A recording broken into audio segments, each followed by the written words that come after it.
ذوالحج کا مہینے میں عظیم عبادتیں ہیں، خود حج ہے، عید الاضحیٰ ہے، قربانی ہے، اور ذوالحج کے جو شروع کے 10 دن ہیں ان کے الگ فضائل ہیں۔ اللہ سبحانہ تعالیٰ سورۃ الفجر میں ان 10 راتوں کی قسم کھاتا ہے، وَلَيَالٍ عَشْرٍ، اور ان 10 راتوں کی قسم۔ چنانچہ عبداللہ بن عباس رضی اللہ عنہ دیگر صحابہ کرام سے صحیح طور پہ ثابت ہے، ان 10 راتوں سے کیا مراد ہے؟ ذوالحج کے شروع کے 10 دن، ذوالحج کے شروع کے جو 10 دن ہیں۔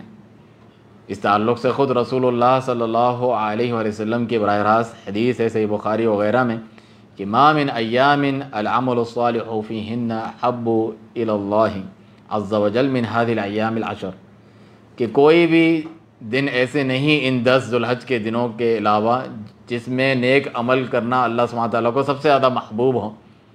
اللہ سبحانہ تعالیٰ ان سے محبت کرتا ہے، اس شخص سے اور اس اعمال سے جو وہ کرتا ہے۔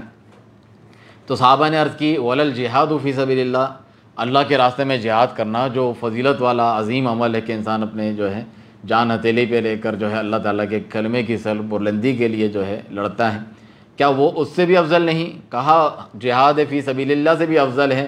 ان 10 دنوں میں جو بھی نیکی کا کام کریں، روزہ رکھیں، نفلی نمازیں پڑھیں، صدقہ خیرات کریں، اللہ تعالیٰ کا ذکر کریں، قرآن کی تلاوت کریں، جو اور لوگوں کے ساتھ جو بھلائیاں ہیں، والدین کے ساتھ، پڑوسی کے ساتھ، غریب کی مدد وغیرہ، یہ تمام چیزیں جو ہے نیکی کے کام ہیں۔ عام دنوں سے بڑھ کر آپ کو جہاد فی سبیل اللہ سے بھی بڑھ کر اس میں اجر و ثواب ملے گا، سوائے وہ مجاہد جو اللہ تعالیٰ کے راستے میں اپنی جان اور مال لے گیا اور کسی چیز کو واپس نہ لا سکا۔